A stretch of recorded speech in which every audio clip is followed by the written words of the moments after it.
The thermometer read 104.2 degrees.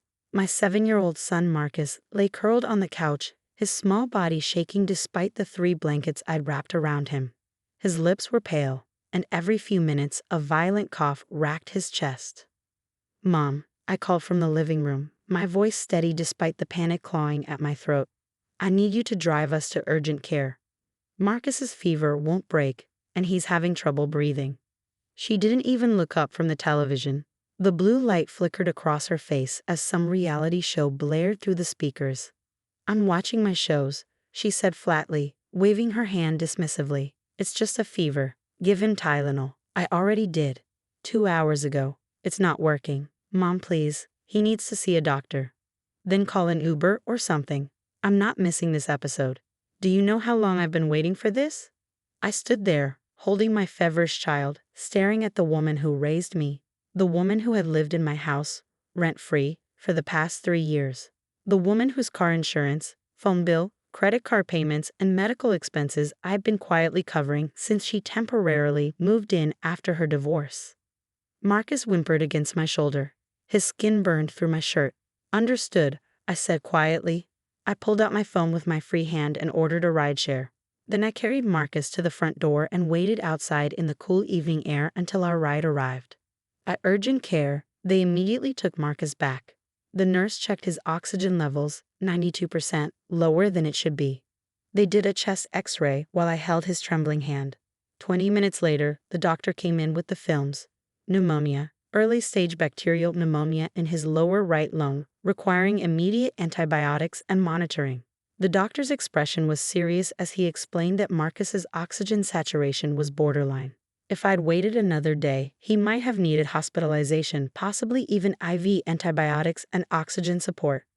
I sat in that sterile exam room, holding Marcus's small hand as they set up his nebulizer treatment, watching the medicated mist help him breathe easier for the first time in hours. And something inside me shifted. Not anger, not rage, just clarity. When we got home at midnight, Mom was asleep in the guest room. Her door was closed. She hadn't texted once to ask if Marcus was okay. I tucked Marcus into bed, made sure his humidifier was running, and went to my home office. I opened my laptop and pulled up the spreadsheet I've been maintaining for 3 years. Every payment, every bill, every expense. $72,000. That's what I'd spent keeping my mother afloat while she contributed nothing, complained constantly, and treated my home like a hotel. I opened my banking app and began systematically canceling automatic payments. Her mortgage payment, canceled. Car insurance auto pay, canceled. Credit card minimum payments, canceled. Phone bill, canceled. I sent emails to each company confirming the changes, creating a paper trail. Then I drafted a formal letter documenting 3 years of financial support and my decision to terminate it, effective immediately. I saved copies of everything. The next morning, I took Marcus to my sister's house. She had 3 kids of her own and immediately made space for us, asking no questions when I said we needed to stay for a week. Day 1 after we left, I didn't hear from Mom, not a single text. Day 2, nothing. Day 3, still silent. Day 4, my phone started ringing at 6 in the morning. Mom's name flashed across the screen. I let it go to voicemail. She called again and again. By noon, I had 14 missed calls and a flood of increasingly frantic text messages. Why did the bank call me about the mortgage? The electric company says my payment is overdue? What's happening? My credit card was declined. There must be a mistake. Call me back now. Please, I don't understand what's going on. I finally answered that evening. Her voice was shrill, panicked in a way I'd never heard before. "What did you do?" she demanded. "The bank called. They said the automatic payments stopped.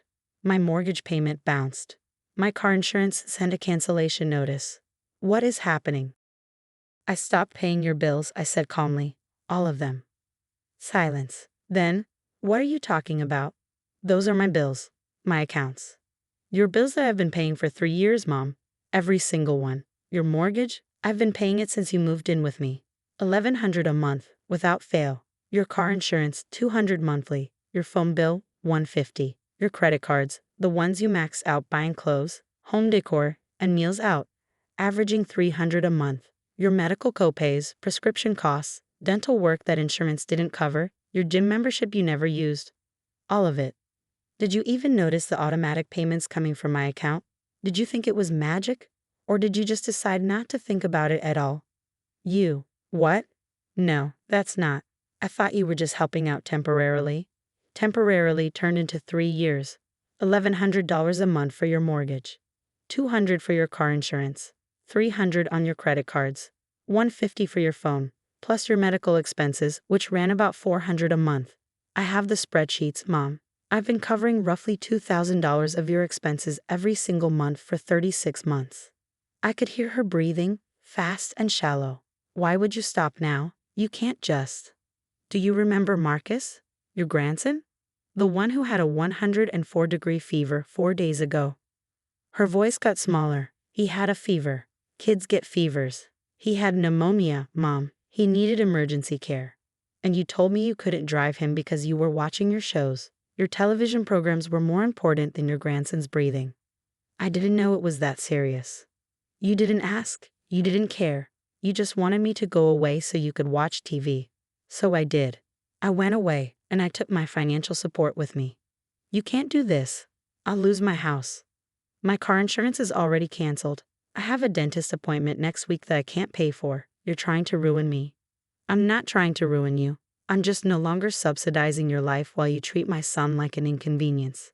You have a choice, Mom. You always did. You could have taken 15 minutes to drive us to urgent care. Instead, you chose a reality TV show. Now you get to live with that choice. This is insane. I'm your mother. And Marcus is your grandson, the one you couldn't be bothered to help when he was sick. The next day, her mortgage company called her. I knew because she immediately called me, sobbing. The late payment had triggered a notice. She had 30 days to catch up or face foreclosure proceedings. Her car insurance company sent confirmation that her policy had lapsed due to non-payment. Driving without insurance in our state carried heavy fines and potential license suspension. Her credit card company called about the overdue balance, the one she racked up buying things for herself while living in my house, eating my food, and using my utilities. On day 6, my aunt called me. Your mother is beside herself. She says you abandoned her financially. She says you're being cruel. Did she tell you what happened? I asked. She said you got mad about some argument over a doctor's appointment. She refused to drive my son to urgent care when he had a 104-degree fever because she didn't want to miss her TV show. He had pneumonia. The doctor said another day without treatment and he would have needed hospitalization. She hasn't asked once if he's okay. My aunt went quiet. Then, I've been paying her mortgage, insurance, phone, credit cards, and medical bills for 3 years while she lived in my house rent-free. I'm done. She made her choice. I need to go, my aunt said softly. On day 7, Mom showed up at my sister's house. She looked terrible, hair unwashed, clothes rumpled, eyes red from crying.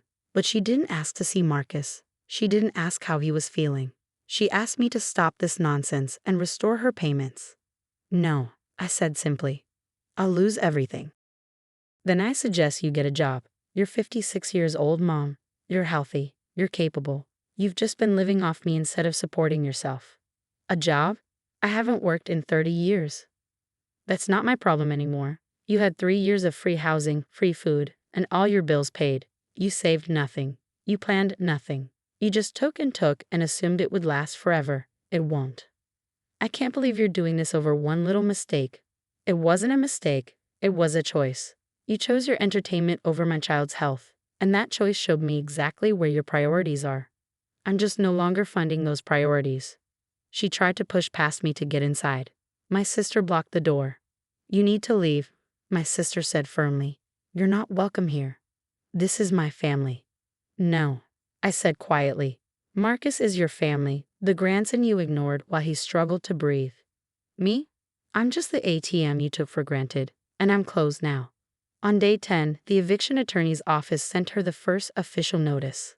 Her mortgage was 30 days past due, and foreclosure proceedings would begin if she didn't pay the full amount plus late fees within 60 days. She called me crying, begging, promising she'd change. You can change, I told her. You can get a job, make your own money, and pay your own bills like an adult. That's always been an option. Where am I supposed to get $4,000 to catch up on the mortgage and insurance? Not from me. Day 14, I got a call from her pastor. He wanted to mediate. He suggested I was being unchristian and should forgive my mother. Did she tell you she refused to drive my sick child to the doctor? I asked. She mentioned there was a disagreement about transportation. My 7-year-old had pneumonia and a 104-degree fever. She said no because she was watching television. Has she asked you to help her find a job, or just to convince me to give her money? He hesitated. She's struggling financially. Then perhaps the church can help her create a resume and practice interview skills, because I won't be giving her another dollar. Day 16, Mom sent me a long email. It started with accusations and blame, claiming I was vindictive and cruel. It ended with desperate pleading, promising she'd be a better grandmother if I just helped her one more time. I didn't respond. Day 20, my brother called. He lived across the country and usually stayed out of family drama. Mom called me crying. She says she's going to be homeless. Is that true? Possibly. If she doesn't pay her mortgage, yes, she'll lose her house. Can't you help her? I helped her for 3 years. I paid roughly $72,000 of her expenses while she contributed nothing and couldn't even drive my sick son to the doctor. I'm done helping. That seems harsh. Does it? How much money have you sent her this year? Silence. Exactly, I said. It's easy to judge me for stopping when you never started. She has 2 other children. If you think she needs help, you're welcome to provide it. He didn't call back. Day 25, Mom got a job. Retail, part-time, minimum wage. It wouldn't cover her mortgage, but it was something. She called to tell me, her voice resentful rather than proud. Happy now, she spat. I'm working at a clothing store at my age. I'm happy you're taking responsibility for yourself, yes. This is all your fault. No, Mom. This is your consequence. You had a free ride for 3 years. You saved nothing. You planned nothing. And when my son needed help, you chose a TV show. These are the results of your choices, not mine. Day 30, Marcus was fully recovered. His color was back, his energy restored, his lungs clear. We moved back into our house after I changed the locks. Mom's belongings were packed in boxes in the garage. I texted her that she had 1 week to collect them or I'd donate everything to charity. She came on day 32 with my aunt's truck. I watched from the window as she loaded boxes, her movements slow and bitter. She looked up at the house once, her face twisted with anger and grief. I didn't go outside. I didn't help. I just watched her load up the life she'd taken for granted and drive away. That evening, Marcus and I made dinner together, just the 2 of us in our quiet house. He hummed while he helped me stir the pasta sauce, completely unaware of the financial war that had raged around him. Is Grandma coming back? He asked innocently. I don't think so, buddy. Okay, he said simply and went back to humming. My phone sat silent on the counter. No more frantic calls. No more desperate texts. Just peace. Mom still works at that clothing store. She found a roommate to help with her mortgage until she could sell the house and downsize. She never apologized for refusing to help Marcus. She never acknowledged that her choices led to her consequences. But every time my phone rings now, I don't feel that spike of anxiety wondering what crisis she's created that I'll be expected to solve. I don't calculate her bills in my head anymore. I don't carry the weight of her financial survival on my shoulders. I just live my life, pay my bills, take care of my son. And when Marcus has a fever, I drop everything and take him to the doctor immediately, because that's what you do when you love someone more than your own convenience. Mom taught me that lesson, though not in the way she intended. Some people think I'm cruel, that I should have forgiven her, given her another chance, continued to support her despite everything. But I learned something important in that urgent care waiting room while my son struggled to breathe. Enabling someone's selfishness isn't love. It's just another form of neglect. I chose to stop neglecting myself and my son. Mom chose her television show. We both have to live with those choices now.